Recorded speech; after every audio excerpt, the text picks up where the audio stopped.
Yeah, so those are all will be in the case details. So very particularly regarding to his personal life, what I know is that during COVID times, he was taking care of his wife and a kid, and they were during the second phase of COVID when it was at a high peak.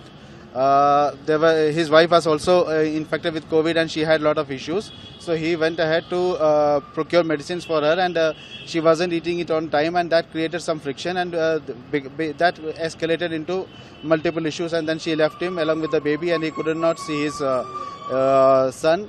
And so all of these were the problems, right? So all of these were the genesis of his problems. So Right. it started from there. Yes, yes. Did he inform anything related to the harassment, mental harassment by the family? In a casual conversation, yes, through this legal, mental harassment is done through the platform of courts.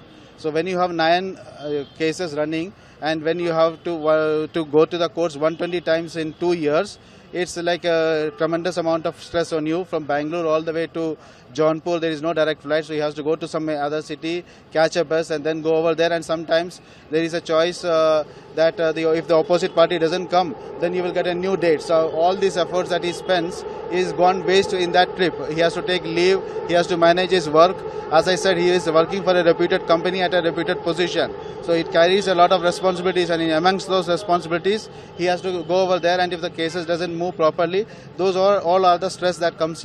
And one particular point that I got to know recently from him was that he got a maintenance order for his son, who is barely 4 or 5 years old, 40,000 rupees per month. So now you say a child, if it has to be brought up in a tier 3 city like Jaunpur for 40,000 rupees per month, then it means you should not have any more children in India, right? It's so expensive. Are you also saying that he faced some judicial issues as well? Absolutely. This is very precisely and elaborately described in his suicide note as well as in his video.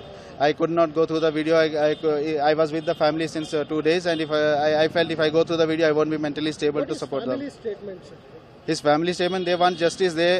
All of them have been harassed. Even his brother has been put into the case. So all of them are being harassed, and they are completely broken, and they want justice, and they are requesting for justice. Now the case has been booked in Whitefield police station. How will it take? Not in Whitefield, I think in Marthali police station. How Yeah. will it take for that? It comes division in Whitefield. Yeah. So I think law will take its own course, and we will also be following up with the respective police station to see that it goes into a proper conclusion. And in parallelly, we will also be requesting society through channels like you that they should look at both the aspects of men and women, right? And men are going through tremendous issues. They should be sympathetic to men's issues. They should, whenever a married man comes to you, don't make fun of him when he says that he is facing problem or he got a beating from his wife. You make a fun of him. Don't do that.